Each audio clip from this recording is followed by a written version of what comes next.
بسم اللہ الرحمن الرحیم۔ نماز عصر کے بعد اس کلمے کو 3 بار پڑھنے سے جسم سے ہر بیماری دور ہو جاتی ہے اور مرتے دم تک کوئی بیماری نہیں ہوگی۔ محترم ناظرین، اگر آپ عصر کی نماز کے بعد اس کلمے کو 3 مرتبہ سچے دل سے پڑھ لیں تو انشاءاللہ تعالیٰ زندگی بھر کوئی بیماری قریب بھی نہیں آئے گی، چاہے وہ کوئی خطرناک مرض ہو، چاہے لا علاج ہو، وہ کینسر ہو یا شوگر یا پھر بلڈ پریشر یا کوئی بھی بیماری کیوں نہ ہو۔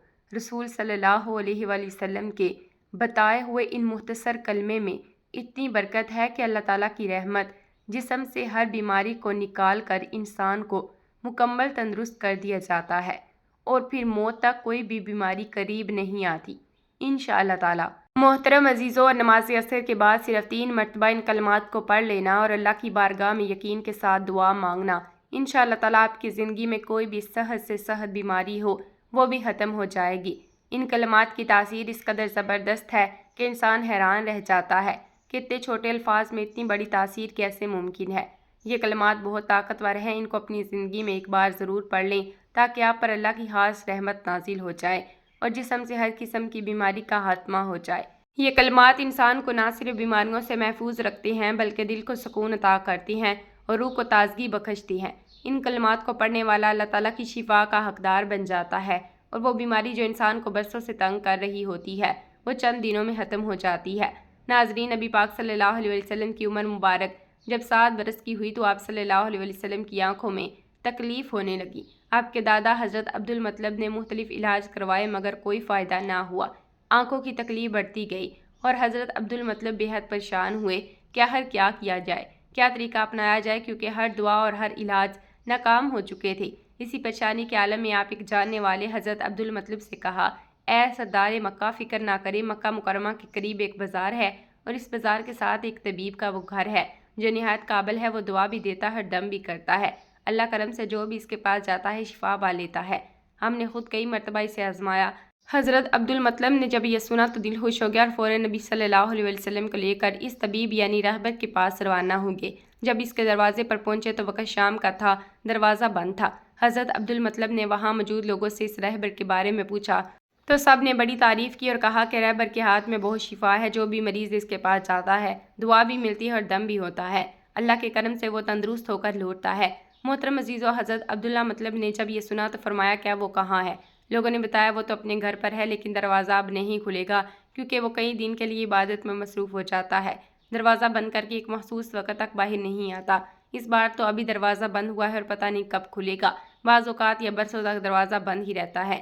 یہ سن کر حضرت عبدالمطلب بڑے افسردہ ہوئے، دل میں سوال اٹھا کہ اب کیا کیا جائے۔ ابھی وہ سوچ ہی رہے تھے کہ اچانک اس مکان میں زلزلہ آ گیا، دیواریں ہلنے لگی، چھت لرزنے لگا، یہاں تک کہ قریب تھا کہ وہ مکان گر جاتا اور وہ رہبر نیچے دب جاتا۔ اسی خوف سے رہبر فوراً باہر آیا۔ جیسے ہی وہ باہر آیا تو حضرت عبدالمطلب کو دیکھ کر پہچان لیا، یہ تو مکہ مکرمہ کے سردار ہیں۔ رہبر نے کہا، سردار کیسے آنا ہوا؟ حضرت عبدالمطلب نے فرمایا، یہ میرا پوتا بیمار ہے، آنکھوں میں تکلیف ہے، ہر علاج کیا لیکن آرام نہیں آیا، سنا ہے اب دعا بھی دیتے ہیں اور دم بھی کرتے ہیں، مہربانی فرما کر دعا کریں اور دعا بھی دیں تاکہ میرے پوتے کی آنکھیں ٹھیک ہو جائیں۔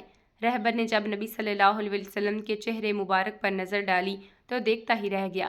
پھر وہ اندر گیا، غسل کیا، پاکیزہ لباس پہنا، خوشبو لگائی اور اپنے کمرے سے ایک پرانی آسمانی کتاب نکال کر لایا۔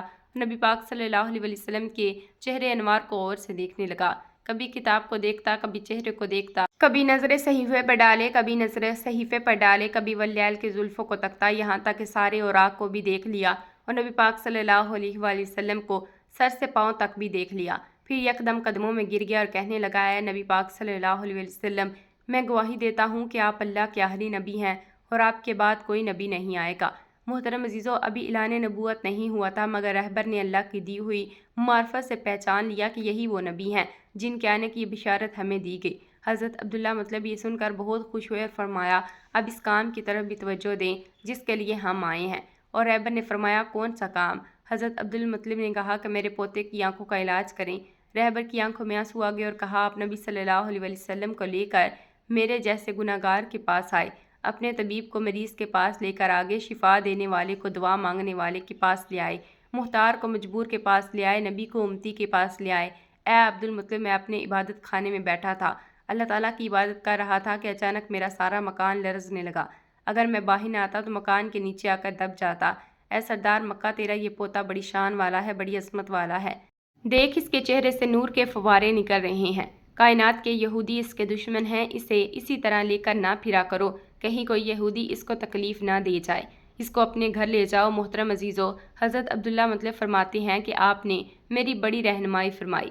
شکریہ، لیکن اصل مسئلہ تو اپنی جگہ ہے۔ جس مقصد کے لیے آیا تھا وہ تو حل نہ ہوا۔ تو رہبر نے مسکرا کر کہا، اے سردار مکہ، ان کی آنکھوں کا علاج خود انہی کے پاس موجود ہے، آپ کو پتہ ہی نہیں۔ فرمایا، کہاں علاج ہے؟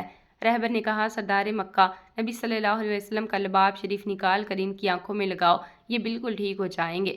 عبد المطلب نے اسی وقت سرکار دو عالم صلی اللہ علیہ وسلم کے منہ سے لباب نکال کر آپ کی آنکھوں میں لگایا تو آپ کی آنکھ مبارک اسی وقت ٹھیک ہو گئی، جیسے کبھی دکھی ہی نہ ہو۔ ناظرین، حضرت عبداللہ مطلب بڑے حیران ہوئے، اس رہبر کا شکریہ ادا کیا، چلنے لگے تو راہب نے کہا، حضور شکریہ تو آپ کا کہ آپ نے مجھے سرکار کائنات کی زیارت کروائی۔ حضرت عبدالمطلب نے فرمایا کہ رہبر صاحب، آپ کا دم بہت مشہور ہے، سنا ہے کہ آپ جس کو بھی دم کرتی ہیں وہ مریض اسی وقت ٹھیک ہو جاتا ہے۔ وہ دم کیا کرتی ہیں؟ وہ الفاظ کیا پڑھتی ہیں جن میں اللہ نے اتنی تاثیر رکھ دی ہے؟ رہبر مسکرا پڑا اور کہا، حضور، جب مریض میرے پاس آتا ہے تو میں اللہ تعالیٰ کی بارگاہ میں ہاتھ اٹھا کر کہتا ہوں، یا اللہ، تجھے آخری نبی کی عظمت کی قسم، تجھے اس پیار کا واسطہ، اس کی محبوبیت کا واسطہ، اس بیمار کو شفا دے دے۔ پھر میں مریض پر دم کرتا ہوں، اللہ تعالیٰ بیمار کو شفا دے دیتا ہے۔ میرے محترم عزیزو، نبی صلی اللہ علیہ وسلم نے اپنی پوری زندگی نہایت سادگی سے گزاری۔ آپ کی خوراک نہایت سادہ تھی۔ کسی بھی شخص کے اخلاق و کردار کا مطالعہ کرنا ہو تو اس کی عادت کے ساتھ ساتھ اس کے لباس اور اس کی گفتگو سے اندازہ لگایا جا سکتا ہے کس طرح کی زندگی بسر کر رہا ہے۔ نبی صلی اللہ علیہ وسلم حکمران ضرور تھے، لیکن اس کے ساتھ ساتھ آپ نہایت متواضع تھے۔ آپ کی خوراک اتنی کم اور سادہ تھی کہ حضرت انس رضی اللہ تعالیٰ عنہ بتاتے ہیں کہ نبی صلی اللہ علیہ وسلم کے نام کبھی گوشت اور روٹی کا کھانا صبح و شام 2 وقت موجود نہیں تھا۔ شب ہاں، لیکن جب مہمان آتے تو ایسا ممکن ہوتا، یعنی دونوں وقت کھانا موجود ہوتا۔ مہمانوں کے حوالے سے نبی صلی اللہ علیہ وسلم کی تعلیمات کو پڑھ کر آگے بڑھتے ہیں۔ نبی صلی اللہ علیہ وسلم نے ارشاد فرمایا، جو شخص اللہ تعالیٰ اور یوم آخرت پر ایمان رکھتا ہے اسے چاہیے کہ وہ مہمان کی عزت افزائی کرے۔ محترم ناظرین، حضرت محمد صلی اللہ علیہ وسلم کی ذات سے ہمیں یہ سیکھنے کو ملتا ہے کہ نبی صلی اللہ علیہ وسلم کی ذات سے برکت لینا بھی باعث شفا ہے، اور جو بھی دل سے ان سے محبت کرتا ہے اللہ تعالیٰ اس کی دعاؤں کو شرف قبولیت عطا فرماتا ہے۔ اس سے بھی نبی صلی اللہ علیہ وسلم کا اخلاق معلوم ہوتا ہے۔ نبی صلی اللہ علیہ وسلم مہمانوں کی بہت زیادہ عزت کرتے تھے۔ ام المومنین حضرت عائشہ صدیقہ رضی اللہ تعالیٰ عنہا فرماتی ہیں کہ آل محمد صلی اللہ علیہ وآلہ وسلم نے کبھی لگاتار 2 دن جو کی روٹی سیر ہو کر نہیں کھائی، حتیٰ کہ نبی صلی اللہ علیہ وسلم وصال پا گئے۔ حضرت عائشہ صدیقہ رضی اللہ تعالیٰ عنہ سے مروی ہے۔ ایک دوسری روایت میں ہے کہ جب سے نبی صلی اللہ علیہ وسلم مدینہ منورہ تشریف لائے، آل محمد نے کبھی مسلسل 3 راتیں اس کی روٹی سیر ہو کر نہیں کھائی۔ محترم عزیزو، یہ فکرہ سن کر دل لرز اٹھتا ہے۔ جس ہستی کے صدقے ہمیں رزق نصیب ہو رہا ہے، جس نبی کے طفیل ہمیں ہر نعمت ملی، اس نبی صلی اللہ علیہ وسلم نے پوری زندگی سادہ کھانے پر قناعت کی، کبھی پیٹ بھر کر نہ کھایا، کبھی تقاضا نہ کیا، کبھی شکوہ نہ کیا، بلکہ اللہ کا شکر ادا کرتے رہے اور بھوکے رہ کر بھی دوسروں کا خیال کرتے رہے۔ نبی صلی اللہ علیہ وسلم کی سیرت میں ہمیں صبر بھی ملتا ہے کہ قناعت بھی ملتی ہے، برداشت بھی اور عاجزی کا سمندر بھی۔ ہمیں وہ لمحات بھی یاد آتی ہیں جب کئی دن گھر میں چولہا نہیں چلتا تھا۔ حضرت عائشہ صدیقہ رضی اللہ تعالیٰ عنہ فرماتی ہیں، کبھی 3 دن مسلسل گھر میں کھانا پکا ہی نہیں، اور اگر کچھ ہوتا بھی تو صرف کھجور اور پانی میں گزارا ہوتا۔ نبی صلی اللہ علیہ وسلم کو جب کچھ عطا کیا جاتا تو وہ خود اپنے لیے بچانے کے بجائے امت پر لوٹا دیتے، کبھی کسی فقیر کو خالی ہاتھ نہ لوٹتے، کبھی کسی حاجت مند کو مایوس نہ کرتے۔ حضرت جابر رضی اللہ تعالیٰ عنہ فرماتے ہیں، نبی صلی اللہ علیہ وسلم سے جب بھی کسی نے کچھ مانگا آپ نے کبھی انکار نہیں کیا۔ فرمایا، محترم عزیزو، آپ صلی اللہ علیہ وسلم کا اخلاق نہایت بلند تھا۔ آپ صلی اللہ علیہ وسلم نے کبھی کسی کو حقیر نہ سمجھا، عزت دی، محبت دی، شفقت دی، اور یہی وہ خصلت تھی جس نے سخت دلوں کو بھی موم کر دیا، جس نے دشمن کو بھی دیوانہ بنا دیا۔ حضرت انس رضی اللہ تعالیٰ عنہ فرماتے ہیں، نبی صلی اللہ علیہ وسلم کی خدمت میں 10 سال رہا، کبھی آپ نے مجھے اف تک نہ کہا، کبھی کوئی شکوہ نہ کیا، کبھی یہ نہ فرمایا یہ کام کیوں کیا، یہ کیوں نہیں کیا۔ نبی صلی اللہ علیہ وسلم کا چہرہ مسکراتا تھا، نرم لہجہ، نرم مزاجی اور محبت بھرا انداز آپ کی ہر بات کو دل میں اتار دیتا تھا۔ محترم عزیزو، جب ہم نبی صلی اللہ علیہ وسلم کے ان کے اوصاف کو پڑھتے ہیں تو ہمیں اپنی زندگی کا محاسبہ کرنا چاہیے۔ ہم کتنے خود غرض ہو چکے ہیں، ہم ذرا سی بات پر لڑ پڑتے ہیں، ذرا سا مال آنے پر فخر میں آ جاتی ہیں، اور جب نعمتیں کم ہو جائیں تو شکوے شروع ہو جاتی ہیں۔ لیکن نبی صلی اللہ علیہ وسلم نے تو ساری زندگی ایک معمولی بستر پر گزار دی۔ ایک روایت میں آتا ہے کہ حضرت عمر رضی اللہ تعالیٰ عنہ جب نبی صلی اللہ علیہ وسلم کے حجرہ مبارک میں داخل ہوئے تو آپ صلی اللہ علیہ وسلم ایک کھجور کی چٹائی پر آرام فرما رہے تھے۔ چٹائی کے نشان جسم مبارک پر نمایاں تھے۔ حضرت عمر کی آنکھیں نم ہو گئی، عرض کیا یا رسول اللہ، کیسر و کیسر ریشمی بستر پر ہیں اور آپ صلی اللہ علیہ وسلم اس چٹائی پر آرام فرما رہے ہیں۔ آپ صلی اللہ علیہ وآلہ وسلم نے مسکرا کر فرمایا، عمر کیا تم یہ نہیں جانتے کہ ان کے لیے دنیا ہے اور ہمارے لیے آخرت؟ یہی وہ سبق ہے جسے ہم اپنی زندگی کا حصہ بنانا ہے۔ ہم دنیا کے مال پر نہ اترائیں، نہ کسی کو حقیر جانیں، نہ کسی سے بے رخی کریں، بلکہ عاجزی اختیار کریں، شکر کریں، قناعت کریں، محبتیں بانٹیں۔ محترم عزیزو، اگر نبی صلی اللہ علیہ وسلم بھوکے رہ کر بھی مسکراتے تھے تو ہمیں بھی اپنی چھوٹی چھوٹی محرومیوں پر شکایتیں نہیں کرنی چاہیے۔ اگر نبی صلی اللہ علیہ وسلم نے کبھی کسی سے بدلہ نہیں لیا تو ہمیں بھی معاف کرنا چاہیے۔ اگر نبی صلی اللہ علیہ وسلم نے سب سے زیادہ دوسروں کی فکر کی تو ہمیں بھی دوسروں کے لیے جینا سیکھنا چاہیے۔ ناظرین، یہی سیرت طیبہ ہے، یہی اصل مقام ہے، یہی اصل عشق ہے کہ ہم نبی صلی اللہ علیہ وسلم کی زندگی کو پڑھیں، سمجھیں اور اپنا ارشاد فرمایا، میرے دنیا سے کیا تعلق، دنیا میں میری مثال تو اس مسافر جیسی ہے جو تھوڑی دیر کے لیے کسی درخت کے سائے تلے ٹھہرتا ہے، پھر اسے چھوڑ کر اپنا رستہ لے لیتا ہے۔ اگر ہم رسول اللہ صلی اللہ علیہ وسلم کی حیات طیبہ پر نظر ڈالیں تو معلوم ہوتا ہے کہ آپ کی زندگی کا ہر پہلو سادگی کی تصویر تھی۔ آپ نے نہ صرف اپنی زندگی سادگی سے گزاری بلکہ اپنے صحابہ کی تربیت بھی اسی انداز میں کی کہ دنیا کی بے وقتی کو خوب واضح کیا۔ آئیے دیکھتے ہیں کہ اللہ کے رسول نے صحابہ کرام کی تربیت کیسے فرمائی۔ حضرت جابر رضی اللہ تعالیٰ عنہ فرماتے ہیں، حضور نبی کریم صلی اللہ علیہ وسلم مدینہ سے آتے ہوئے بازار سے گزرے۔ آپ کے ارد گرد بہت سے صحابہ کرام تھے، آپ ان کے ہمراہ تشریف لے جا رہے تھے۔ رستے میں ایک بکری کا مرا ہوا بچہ ملا، کوئی بھی اس کو لینے کے لیے تیار نہیں تھا۔ اب طے ہوا کہ اچھا کیا تم اسے مفت لینے کے لیے راضی ہو؟ صحابہ نے عرض کیا، یا رسول اللہ، اگر یہ زندہ بھی ہوتا تب بھی یہ عیب دار شمار ہوتا کیونکہ اس کے کان چھوٹے ہیں اور اب تو یہ مرا ہوا بھی ہے۔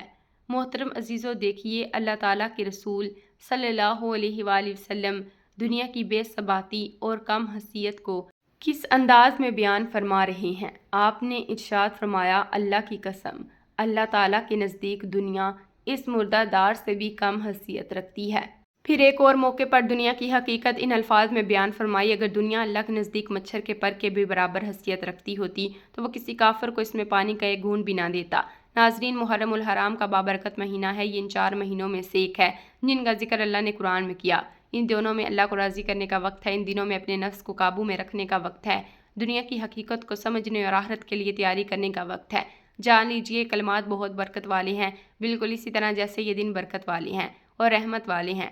اللہ پاک نے ان کلمات میں بہت زیادہ شفا رکھی۔ جو بھی شخص کسی ایسی بیماری میں مبتلا ہو جس کا وہ بار بار علاج کروا کر تھک چکا ہو اور اب بھی اسے شفا نہ مل رہی ہو تو وہ ان کلمات کو ضرور اپنائے، انشاءاللہ تعالی اللہ پاک اسے ہر بیماری سے نجات عطا فرمائے گا۔ وہ کلمات یہ ہیں، سبحان اللہ العظیم و بحمدہ لا حول ولا قوۃ الا باللہ العلی العظیم۔ آپ نے ان کلمات کو نماز اثر ادا کرنے کے فوراً بعد 3 مرتبہ پڑھنا ہے، لیکن اس سے پہلے اول آخر ایک مرتبہ درود پاک پڑھنا ہے اور اس کے بعد تعوذ و تسمیہ یعنی اعوذ باللہ من الشیطان الرجیم اور بسم اللہ الرحمن الرحیم بھی پڑھ لینی ہے۔ اس کے بعد یہ کلمات 3 مرتبہ ادا کرنی ہیں۔ جب یہ 3 مرتبہ مکمل ہو جائیں تو پھر آپ نے لا الہ الا اللہ کی ایک تسبیح مکمل کرنی ہے، یعنی اس کو انگلیوں پر گن کر یا تسبیح کے دانوں پر پورے 100 مرتبہ پڑھنا ہے۔ جب آخری دفعہ پڑھیں تو ساتھ محمد رسول اللہ پڑھیں تاکہ آپ کی تسبیح پوری ہو جائے۔ جب یہ تسبیح مکمل ہو جائے تو آخر میں دوبارہ اتنی ہی مرتبہ درود پاک پڑھ لینا ہے جتنی بار آپ نے ابتدا میں پڑھا تھا۔ محترم عزیزو، جو بھی سخت سے سخت بیماری ہو، لا علاج مسئلہ ہو، کوئی ایسی پریشانی ہو جو حل ہونے کا نام نہ لے رہی ہو تو یہ عمل ضرور کریں۔ انشاءاللہ تعالی اللہ پاک آپ کو ان کلمات کی برکت سے فوری شفا عطا فرمائے گا اور آپ کے دل کو سکون ملے گا۔ محترم عزیزو، یہ کلمات صرف 3 مرتبہ عصر کی نماز کے بعد ادا کرنی ہے، اول آخر 1 مرتبہ درود پاک پڑھنا ہے۔ انشاءاللہ تعالی اس عمل کی برکت سے آپ شفا یاب ہو جائیں گے۔ اللہم صلی علی محمد وعلی آل محمد کما صلیت علی ابراہیم وعلی آل ابراہیم انک حمید مجید۔ اللہم بارک علی محمد وعلی آل محمد